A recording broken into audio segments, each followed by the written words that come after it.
Even on the best ones, I will fight for you. Even in the heartbreak, even when we win, I'll be loving you. Over and over again, you'll be mine. Over and over again, I'll choose you every time.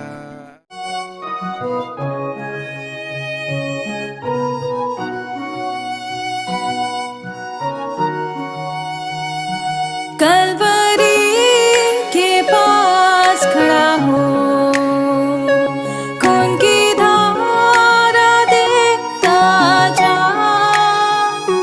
तेरे पापों का यही दाम दिया है मसीह यीशु ने।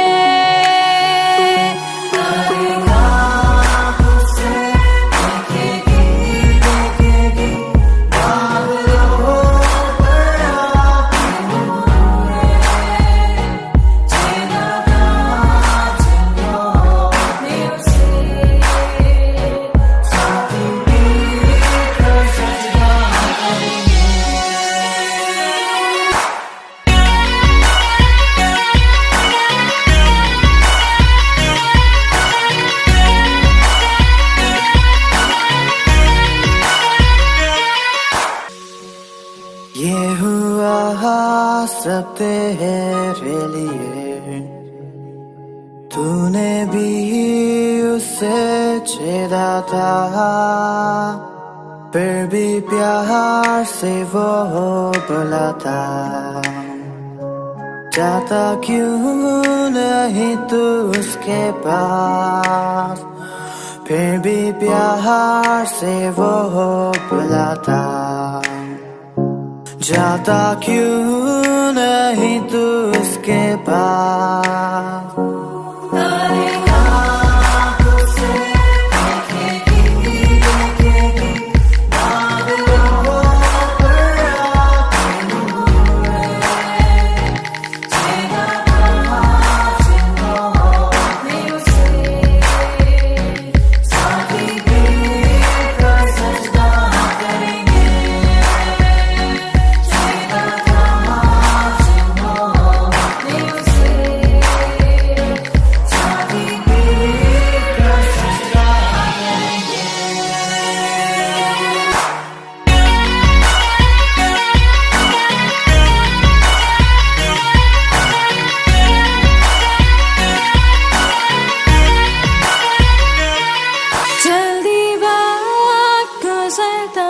जाता है, रात अंधेरी आती है, तौबा कर दरवाजा होगा बंद, कुछ ना होगा फिर पछताने से, तौबा कर दरवाजा होगा बंद, कुछ ना होगा फिर पछताने से। हम प्रभु परमेश्वर को धन्यवाद देंगे आज की सुंदर सुबह के लिए कि परमेश्वर ने आज की सुंदर सुबह मुझे और आपको दी है और यह अवसर दिया है कि हम परमेश्वर की महिमा करें। मैं आप सभी का स्वागत और वेलकम करता हूं आज की सुबह इस डिवोशन में। प्रभु आप सबको बहुत आशीष दे, परमेश्वर का हाथ आप पर, आपके पूरे परिवार पर बना रहे, ये हमारी प्रार्थना है, ये हमारी दुआ है, यही हम आपके लिए कामना करते हैं। आज का दिन आपका शुभ हो, आज के दिन आप परमेश्वर की महिमा करते चले जाएं।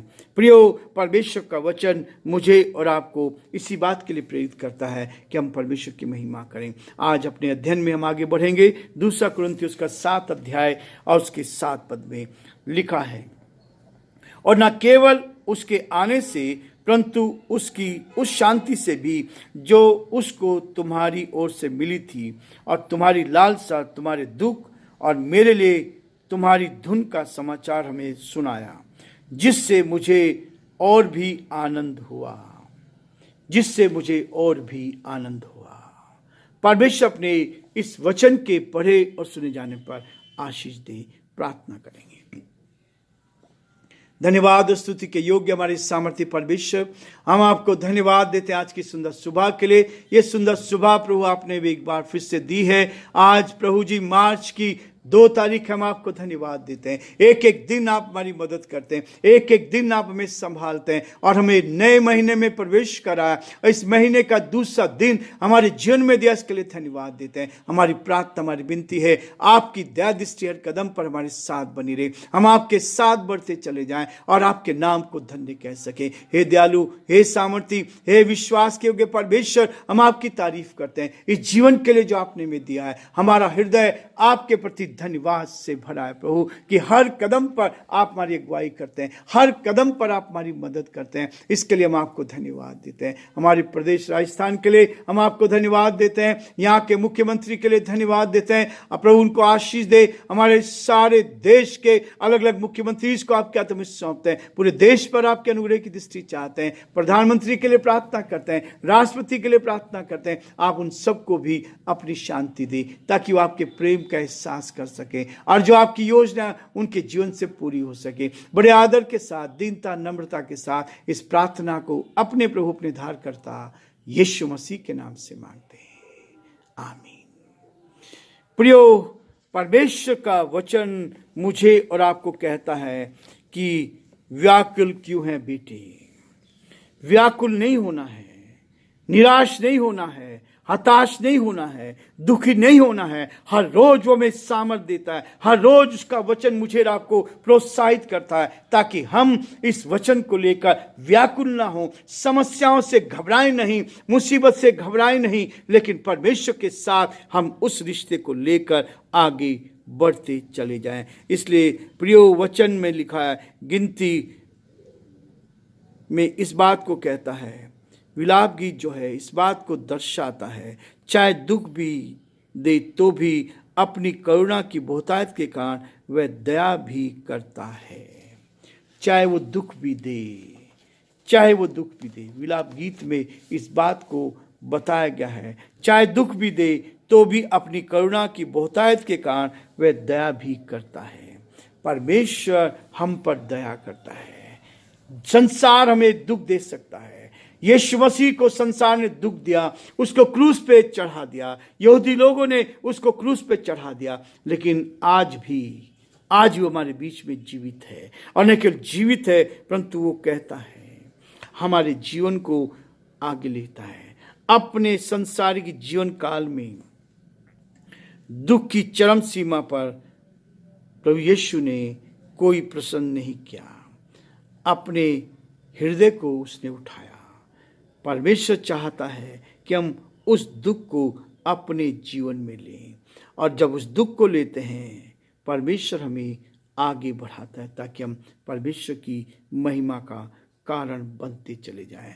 चाहे दुख भी दे, चाहे दुख भी दे, उसमें भी हमें आनंद मिलता है। हमारे शरीर में आने वाला दुख, ये दुख भी हमें आशीष का कारण बना देता है। आने वाला दुख ये हमें आगे बढ़ाता है, ताकि हम आगे बढ़कर परमेश्वर की महिमा करते चले जाएं। 7 पद इसी बात को कहता है, और ना केवल उसके आने से, जब तीतुस उनके बीच में आया, ना केवल उनके आने से, परंतु उसकी उस शांति से भी जो उसके हृदय में थी, जिस वचन को लेकर वो आया था, जिस कलीसिया से वो आया था, वहाँ के बारे में बताकर आप लोगों के विषय में उसने बताया, और न केवल बताया, शांति से जो उसको तुम्हारी ओर से मिली थी।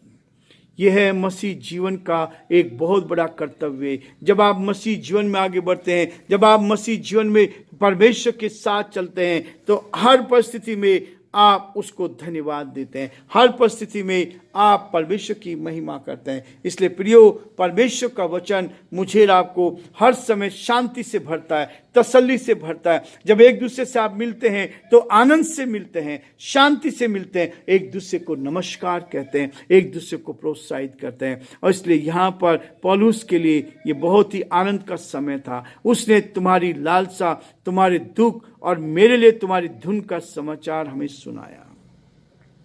ऐसा समाचार जो तकलीफ में, परेशानी में भी आनंद को दर्शाता है। इसलिए वो कहता है याकूब की पत्री में, उसके पहले अध्याय में प्रभु का दास इस बात को कहता है। मुझे ये हिस्सा बहुत पसंद है और मैं बार बार इस बात को लेकर परमेश्वर को धन्यवाद करता हूं कि जब आप परमेश्वर के साथ चलते हैं तो परमेश्वर आपके जीवन को उत्तम आशीष से भरता है। जिसने इस रहस्य को समझ लिया, जिसने इस बात को अपने जीवन में ले लिया, याकूब उसका 1 अध्याय और उसके 2 पद में लिखा है, हे मेरे भाइयों, जब तुम नाना प्रकार की परीक्षाओं में पढ़ो तो इसे पूरे आनंद की बात समझो।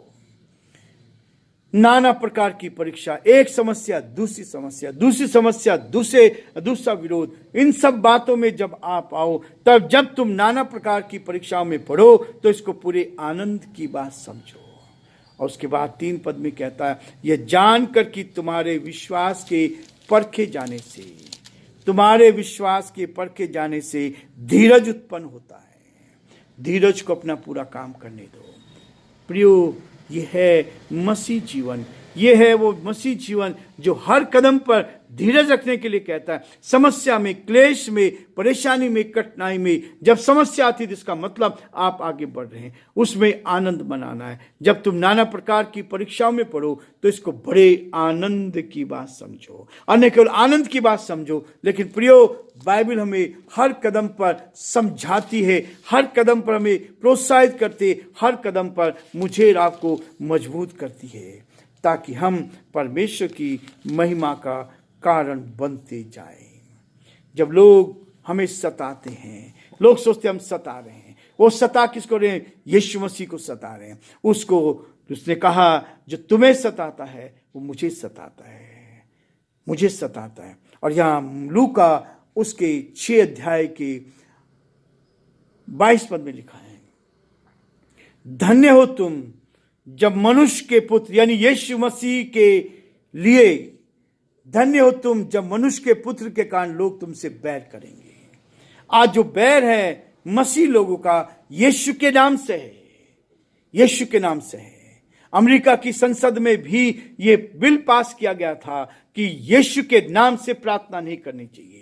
वहां के लोगों ने इस बात को मना किया कि यीशु के नाम से प्रार्थना, आप ईश्वर के नाम से प्रार्थना करो, आप गॉड के नाम से प्रार्थना करो, पर यीशु के नाम से प्रार्थना ना करो।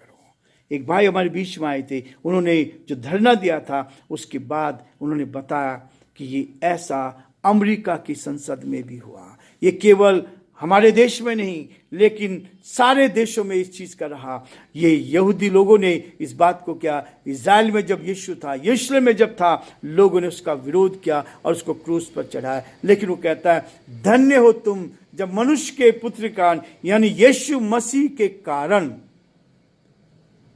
लोग तुमसे बैर करेंगे और तुम्हें निकाल देंगे, तुम्हारी निंदा करेंगे और तुम्हारा नाम बुरा जानकर काट देंगे। उस दिन आनंदित होकर उछलना, क्योंकि देखो तुम्हारे लिए स्वर्ग में बड़ा प्रतिफल है। उनके बाप दादे भविष्यद्वक्ताओं के साथ भी वैसा ही किया करते थे। आज कोई अनोखी बात नहीं है, ये सब हमारे पुराने लोग भी इस चीज को भुगत चुके हैं। लोगों ने विरोध किया। आज परमेश्वर कहता है, मेरे बेटे मेरी बेटी, मैं तुम्हारे साथ हूं, मैं तुम्हारे साथ हूं। इसलिए वो कहता है कि जब तुम्हारा समाचार मिला, हमें सुनाया, उससे मुझे और भी आनंद हुआ, उससे और भी आनंद हुआ। परमेश्वर हमें आनंद देना चाहता है, आनंद देना चाहता है, ताकि हम परमेश्वर की महिमा करें। यीशु मसीह ने संसार में आकर क्लेश सहा, उस क्लेश के द्वारा भी परमेश्वर ने अपनी महिमा को प्रकट किया। प्रभु आप सबको बहुत आशीष दे और परमेश्वर का हाथ आपके जीवन पर, आपके परिवार पर बना रहे। आज हम ये रुकना चाहते हैं ताकि परमेश्वर की आशीष को अपने जीवन में लें। प्रभु आप सबको बहुत आशीष दे।